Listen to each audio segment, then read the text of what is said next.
gospel. Usually this time folks want to hear more of the birth narrative or say we've heard enough of that and we're ready to move on, but Mark just dispenses with it in his gospel. And so with him dispensing with that, there are times we don't hear some other parts about it, but I won't miss out on an opportunity for us to celebrate Epiphany. Now, some of you may know, and we're going to get to that so you can sort of, be at ease. We're going to have stars. You're going to get stars at the end of the service, a little later on.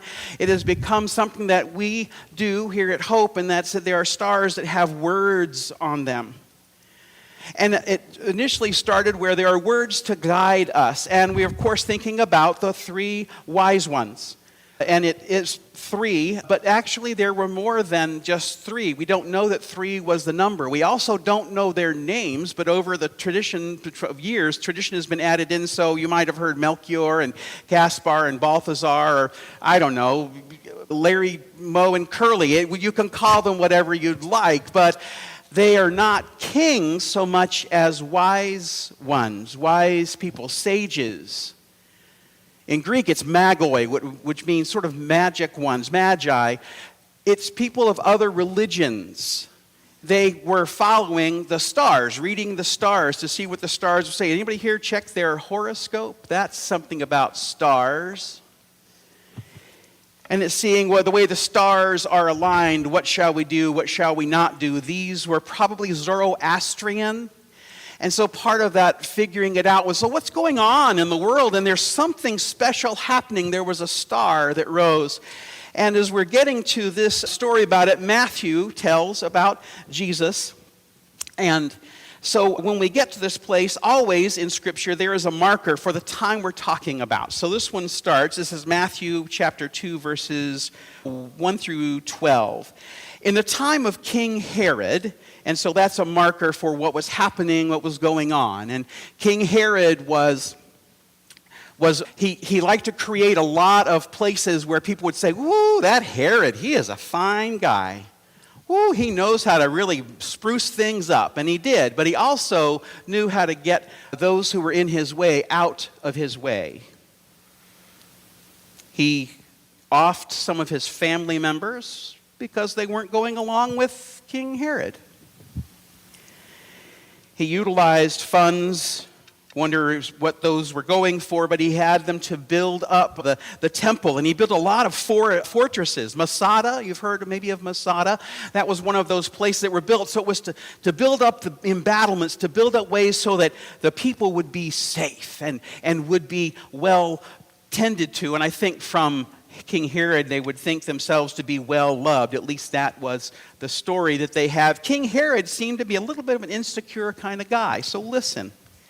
In the time of King Herod, after Jesus was born in Bethlehem of Judea, wise men from the east came to Jerusalem asking, "Where is the child who has been born King of the Jews? For we observed his star at its rising, and have come to pay him homage." When King Herod, who by the way was not really a king, but called himself such because he was not king because Caesar was the king. But anyway, I mince words. When King Herod heard this, he was frightened, and all Jerusalem with him. So not only was King Herod shaking in his boots, all of Jerusalem said, "What's going on here?" Anyway, calling together all the chief priests and scribes of the people, he inquired of them where the Messiah was to be born. They told him, "In Bethlehem of Judea, for so it has been written by the prophet, and you, Bethlehem, in the land of Judah, are by no means least among the rulers of Judah, for from you shall come a ruler who is to shepherd my people Israel." Then Herod secretly called for the wise men and learned from them the exact time when the star had appeared. Then he sent them to Bethlehem, saying, "Go and search diligently for the child, and when you have found him, bring me word, so that I may also go and pay him homage." When they had heard the king, they set out, and there ahead of them went the star that they had seen at its rising, until it stopped over the place where the child was. When they saw that the star had stopped, they were overwhelmed with joy. On entering the house, they saw the child with Mary, his mother, and they knelt down and paid him homage. Then opening their treasure chests, they offered him gifts like gold and frankincense and myrrh. And having been warned in a dream not to return to Herod, they left for their own country by another road. And the gifts that they offered, of course, were things that you would offer to one who is a king, who was more than a king. They offered him gold, which would be for a king, for a royalty, and frankincense or incense, which would be used by priests. And Jesus also, priest and king. And myrrh is always an interesting one, and if you're recalling your "We Three Kings of Orient," you're going through, you don't have to worry, get so far, because these are the spices that go along with, say, aloes and things like that for dressing a body of someone who had died. And so in these gifts, we see that they are giving honor. And this is following some of the ancient texts and things like that. But when I get to this place, we always call this the incarnation. They were called to go from the east, where they had come, and they'd come to honor this king. Now, we in the world in which we live think that everybody was going to be converted. They weren't being converted to Judaism. They weren't being converted to Christians, because there was no such thing at the time. They were coming because that's what you do, is you pay homage, you honor, you give respect. You say, something amazing is happening here. And it isn't according to my religion or your religion or my faith or your faith. It's saying something amazing has happened, and the stars have aligned. The stars have even lined up together. And here's a special one. Jesus was born in this day and time when the people knew oppression. They had been taken captive a number of times, had been brought back, and had been taken again in captivity, and things around them had been destroyed. It sounds pretty familiar. People were killed. In fact, when Herod heard that these young ones, the newborns were coming about, he actually had instituted what was called then the slaughter of the innocents, or what we've come to call slaughter of the innocents. He thought he'd get rid of this little baby king by killing all of the children a year old or younger. So Herod had his means. And so when Jesus comes, he's coming not to oppose, or at least not to stand up against Herod, at least not the way Herod is thinking. But when the stars align in just such a way, when others follow it, they were looking for light. People today are looking for light. You and I are looking for light, I think. I recall on January 1st, I hadn't partied too awful much. I mean, staying up to see the ball drop and all that sort of thing. And that's about the extent of the partying that happened in our house, which is pretty wild, I have to tell you. But I woke up in the morning to hear the radio and hearing the news and to hear what's happening. And I don't even recall exactly what it was, but I recall having this... And in that place between being partially awake but not fully awake, and being still sort of asleep but not fully asleep, there was this sort of terror, this worry, like, what in the world? What we've come through in 2023, but 2024, I don't know. Already the first thing I hear is be afraid, be very afraid. Be worried, be very worried. I hope that is not what you woke up to. I hope very much that is not what greeted you. But I say that because not to say I'm a gloom and doom person. I am not. I am far from a gloom and doom individual. And so it surprised even me. What is happening? We all look for light And so it makes sense that on Epiphany we look for that light. Epiphany itself means showing forth. We're looking for something good to show forth. And some would say that it's the three wise men coming and they showed their faces to Jesus, some would say. They showed forth who they were. Or some would say it was Jesus, who it was God, them seeing God in the face of this child. Him showing forth it was God coming to be among us. We refer to it as incarnation, putting on flesh. And it is a point of controversy and has been for a couple thousand years. Yet what those wise ones were here to do was something that we still struggle with today. And that Herod really is the one who's having the most struggle, because Herod wanted to make sure that these wise guys didn't interrupt his power. Wanted to make sure that these folks from off, when I was in South Carolina, if you weren't born there several generations back, you were from off. That means you weren't a brought-in, like I was told in Bardstown, Kentucky. If you weren't born in that area of Kentucky, you were a brought-in. Brought-ins from off. Not one of us, you know. You aren't from around here, are you, partner? And over the last 4+ years, we have gotten really good at making sure that's one of the questions that goes through our minds. We don't have to ask it, but we already do it. Are you one of us? Is he? Is she? Are they one of us? Herod was doing that, and he wanted to make sure that he held on to power, because he did not himself know the prophecies about who this Messiah would be. He himself, who was supposedly a good follower of Judaism, he himself did not know these stories. He had to have others come and tell him. He had someone coming from off. 3 someones coming from off to tell him. What would this mean? What could God possibly be up to? And rather than Herod thinking, wow, this is amazing, saying, oh, this is not good,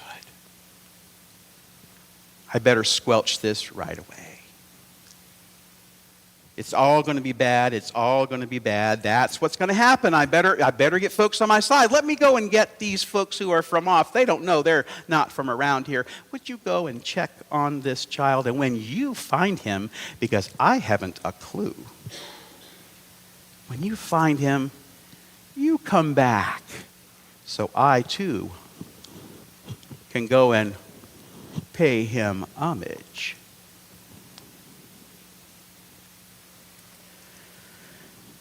I think that for us, I'm grateful for us that we recognize those who wink and nod. I'm grateful that we look to see what's going on here, because there are conspiracies that fly about all over the place. And conspiracy means breathing together, breathing together. And so the conspiracies that happen are, let's say this is what's going on, and we trust those conspiracies when in fact there have been writings for thousands of years, and there has been evidence that light and love and grace and goodness are the things that will last, are the things that we need. But you and I have an easier time believing the shadows, believing the conspiracies, thinking that it's all going to go south, sometimes in a handbasket.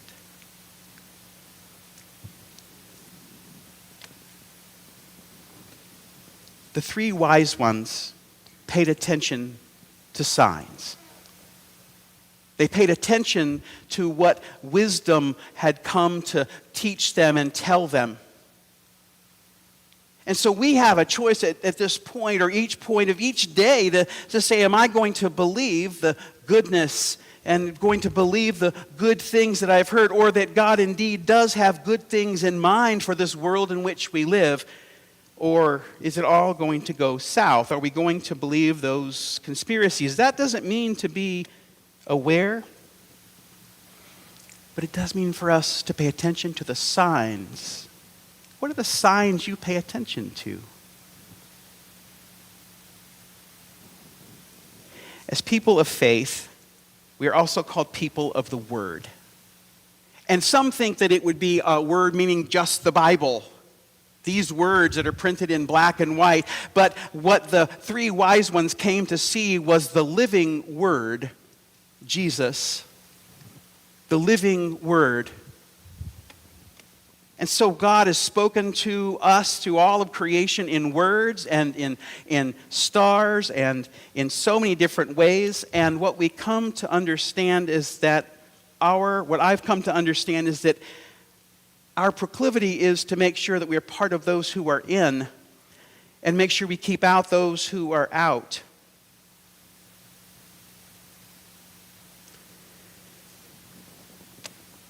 But the life of faith is lived in a different way. The life of faith is for us to recognize and realize, and whether or not you totally believe it or not, is to know and trust that there is a power greater than anything we can create, who made all things, who even made light, separated light from darkness. Now, that may be a myth to some. It may say, well, no, this flies in the face of science. It doesn't fly in the face of science. Somehow or other, there was a big bang. Have you ever heard of that?